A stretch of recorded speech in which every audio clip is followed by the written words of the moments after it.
Obviously well known as a chef and a nutritionist, particularly from your time at MasterChef, you and your husband Carlos made the decision to take on a farm. What was the driving force behind that? Such a big part of it, of course, is what goes on behind your plate. What does your ingredients or your food, what journey does it take to actually get to your plate? And I'd been so involved with, cooking and recipes and getting people to cook delicious meals and, thinking about what was on their plate, but not involved with the journey behind it. And I felt this very deep responsibility to also be part of that. I thought, you know what, I can't really get up there and talk about the whole food system without actually doing that part as well, without actually being really hands-on with that part. So it made sense, our combination of his farming background, my combination with being so obsessed with good food just was kind of like the perfect marriage. Thank you. First question from the audience. How have you taken feedback from your consumers, whether in the store or directly from your food service, your chef customers? How have you taken that feedback and changed what you do on farm? Well, actually, the feedback's been so good that we haven't had to change the way that we did things. I think I had a very good instinct with what consumers wanted in the beginning.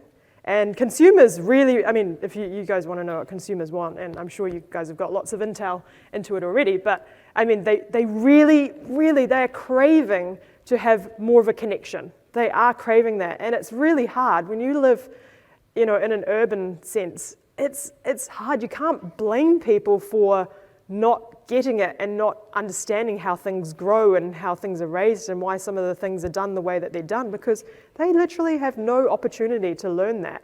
So you can't blame consumers first off for kind of not understanding things a lot of the time. But I knew I really understood that there was this genuine, real craving for having a connection with their food and them being able to trust it as well. To be confident that they weren't being just marketed to or greenwashed or anything like that. And so that's why we're so transparent.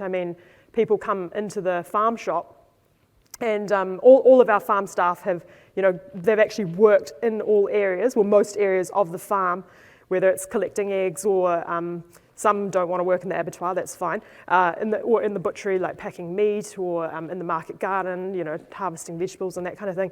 And so they can actually genuinely talk to our customer about, what the process is. And we don't hold back. You've got to be honest and truthful. And people, some of it, yes, isn't like, the nicest, but it's the truth, and people appreciate that. Yeah. One idea, and I'm looking at Kate Pedo, our Chief Sustainability and Risk Officer down there.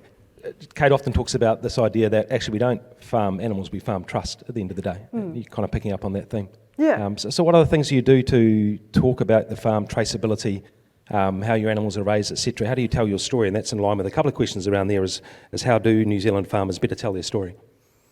Yeah, how do you better tell your story? Because I think that's probably, because I would say that New Zealand farmers, and I'm just going to talk for sheep and beef farmers here because I can't talk on behalf of other types of farming when I'm not in it, I can't talk it genuinely.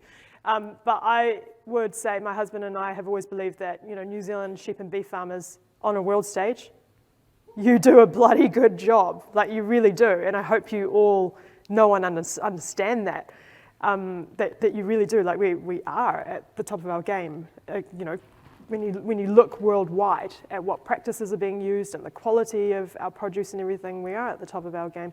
But Kiwis, maybe just inherently, we are not big talkers, and maybe it would be different, if America kind of farmed the way that we did.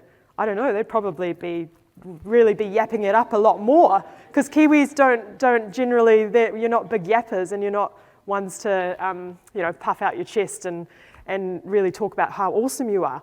But I think that's probably what needs to change a bit. Just being a bit more confident to tell the full story. But, you're telling the good parts. Don't be afraid to tell the parts that you might be afraid to talk about. The reason why we're often afraid to talk about those parts is because there's such a disconnection with let's say the urbanites or townies. I don't like grouping people like that, but you know what I mean. People that aren't on the land. But we have to kind of bring them along the journey and, in a sense, I guess, educate them, because when they hear, what I find is they hear kind of, one-liners and sound bites of what's right and what's wrong, but they don't understand that it's not black and white, and that the picture, that it's a much bigger, there's so many more moving parts and factors to it. I mean, as a quick example, when I was down in Arrowtown a couple of months ago, I was at a cafe and there was a family sitting there, and the father said, "Oh, I've heard you live down here now." And I said, "Yes, we're farming up on the Crown Terrace." And he said, "Oh, what do you farm?" I said, "Oh, we've got sheep, but we also do a lot of cropping. We've kind of upped the amount of cropping that we do, and destocked a little bit. And we now have a market garden, and we do pasture-raised eggs and honey and all sorts." And he goes, "Oh, my daughter will be so pleased to hear that you guys are doing more cropping. She's a real environmentalist, and she's vegan, and she'll be really glad to hear that you're leading the way with that." And I just said to him, I was like, "Oh, it's not actually that simple. Like, it doesn't mean that it's better for the environment or anything." And I just had to, because of course he'd heard sound bites about, animal bad, plant good. And we all know it's not as simple as that. So you've got to take people along the journey with really delving deep and explaining why that is. We can't get angry for people thinking things are black and white, because they haven't had the opportunity to actually learn the whole picture. But let's take them along the journey and get them to understand why, it's really important to have that balance, that it's not as simple as animal bad, plant good, and all of those things. Picking up on your background and a few questions on this theme as a nutritionist, a chef and a farmer, Yeah. What do you think is the future of meat in people's diets? It's so good. The future of meat in people's diets. Well, first off, I'd say that there's always going to be a market for real food, because I guess you guys will have been looking at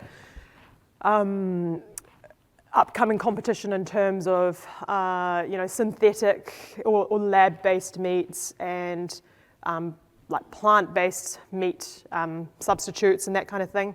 All of that stuff will grow. That stuff will absolutely grow. In fact, my opinion on the whole, plant-based meat substitutes, do you know what's going to be the driving factor of that really taking off? Cost of living. Because it's going to be a much cheaper alternative. That's going to be the main driver for why that grows, because food is just getting more expensive everywhere, and that's going to be the cheaper, more affordable alternative. So that's why that is going to take off and grow. I reckon that's my opinion. But there will always be a market for real food. I don't know.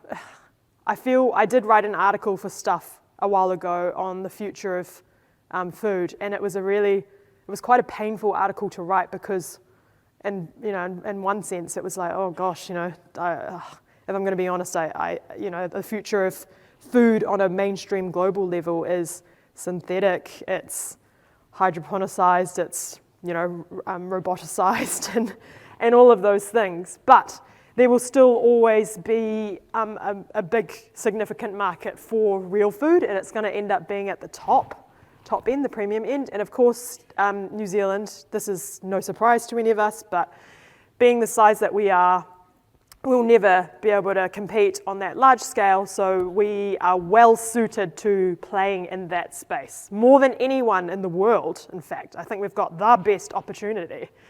Yeah, for that. What was the question again? What's the... You were bang on track, that's all right. You're good. Oh, the future of it, yeah. So I think the future of meat, yeah, will still always definitely exist, real meat, yeah.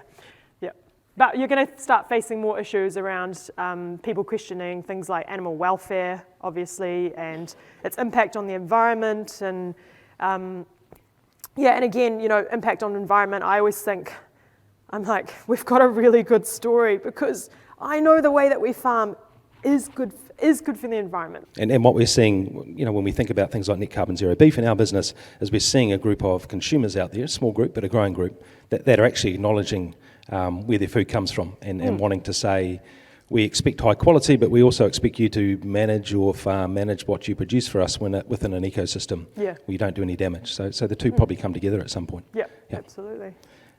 We're out of time. Cool. That Thank went you. fast. Thanks so much for joining us again a bit later on for a panel. But to the audience, please thank Nadia for her time now. I think you're with us for the morning.